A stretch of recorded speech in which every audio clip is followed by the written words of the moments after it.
Well, the ANC will today announce its official nomination process. This is in the build-up to the party's national elective conference taking place in December.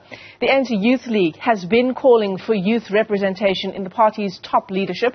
It's also pushing for pro-youth policies to be reflected in the organization's resolutions.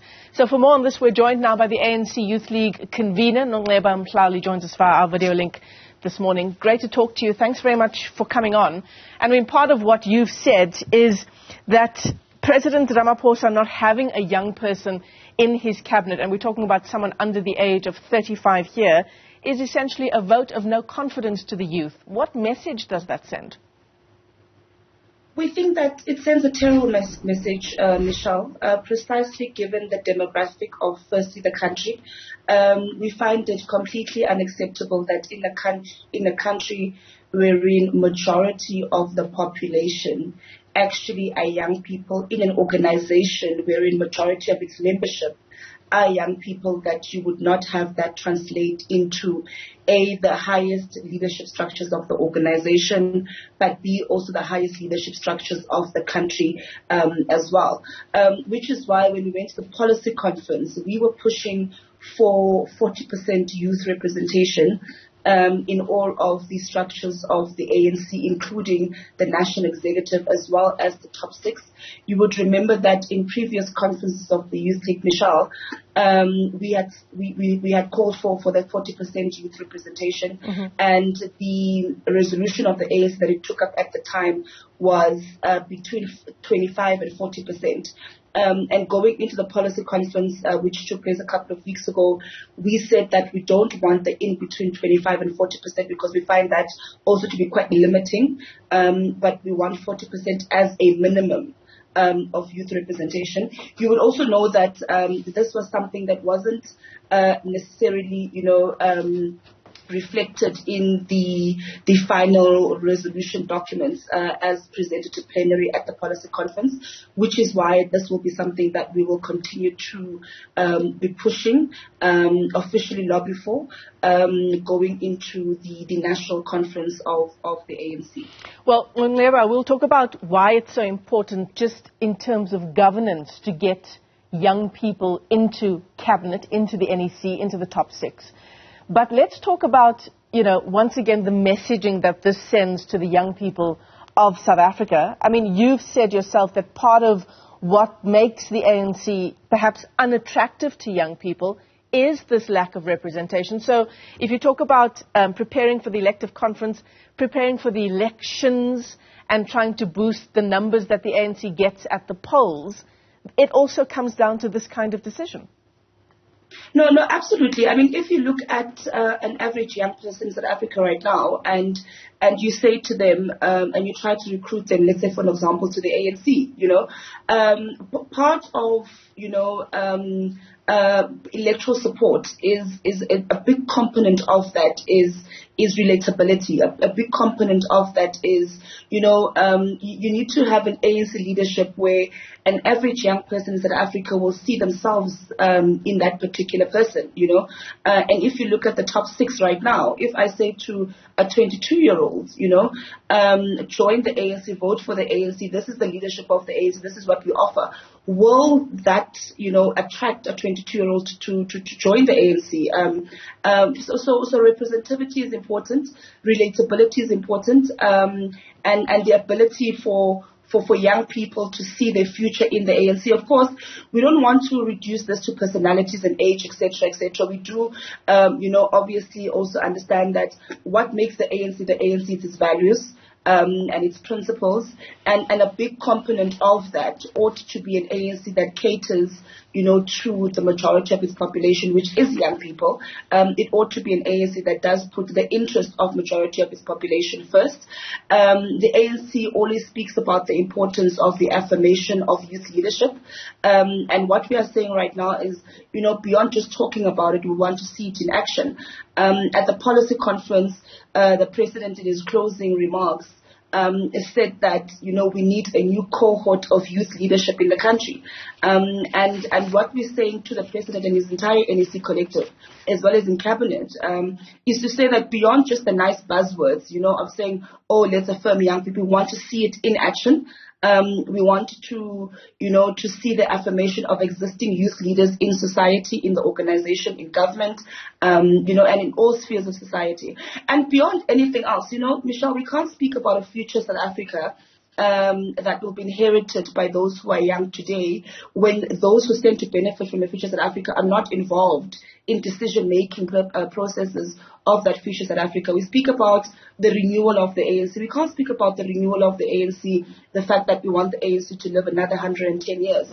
Comrade Cyril Ramaphosa, Comrade Gwede Mantashe, Comrade Diti Mabuza, Comrade Paul Mashatila will not be there in 100 years.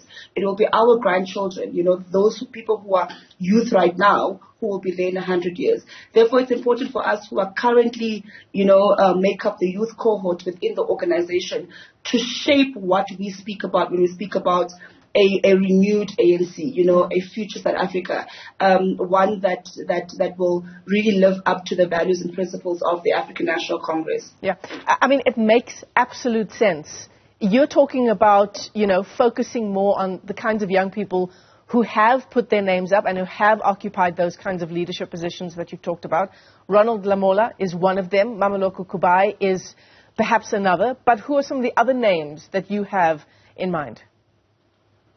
Look, remember that the Youth League is treated as a province in the ANC. In fact, the electoral rules and guidelines that will be launched later today, without giving away too much, we'll speak about the processes at which all provinces have to follow for the nominations into going into December. So the Youth League, as part of the 3 leagues of the ANC, will also be treated as a province. So we will also undergo our own formal nomination and consolidation processes, going into, what will then become a Youth League position. In principle, Michelle, we support young people who have availed themselves to serve. We support the recent graduates of the Youth League, the 2 that you've mentioned. We in principle support recent graduates such as, Comrade Ronald and Comrade Kubai as well, and others. But beyond that, we will obviously, as a Youth League, have our own process of nomination and consolidation, of which we will then deposit into what becomes the Youth League's position going into December. We want to see a younger NEC. We've said that we want at least 40%. And when we say 40%, we're saying at a minimum to comprise of young people and to comprise of and majority of the NEC to comprise of your recent graduates of the Youth League, such as those that we've just mentioned. So it didn't make it into the policy conference, that 40% minimum that you talked about. So how do you now go about trying to make the kind of changes that you've been talking to us about this morning, given that the ANC is going to be announcing its nomination process today? So the beauty about this whole thing is that if you look at branches of the ANC, Michelle, branches of the ANC are by and large led by young people and women, actually. But the tragic part of it is that it doesn't translate into, the highest decision-making bodies of the organization. So part of what we will be doing as the Youth League, working with the other leagues, especially the Women's League as well, because we also support the Women's League's call for 50% women representation in the top 6. That's a call that we support.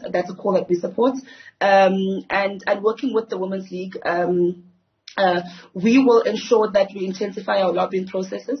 We've done a considerable amount of work around our call for youth representation.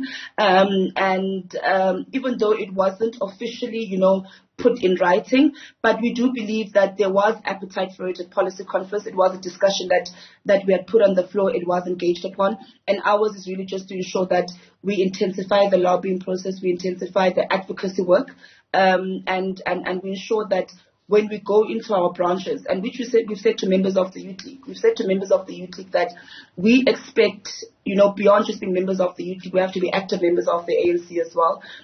We have to participate in leadership structures of the ANC. From your branch level, you would have seen a number of young people elected into regional executive committees around the country. You would have seen a number of young people, elected into the various provincial executive committees around the country. And that's something that we intend to ensure happens at a national conference as well. But that can only happen when young people are delegates to the national conference. So beyond a youth league representation, which forms part of the leagues, we are also working very hard to ensure that the delegates, by and large, are constituted by young people. So that when we get to national conference, we actually have a youth lobby, a youth caucus for that matter. Let me call it a youth caucus.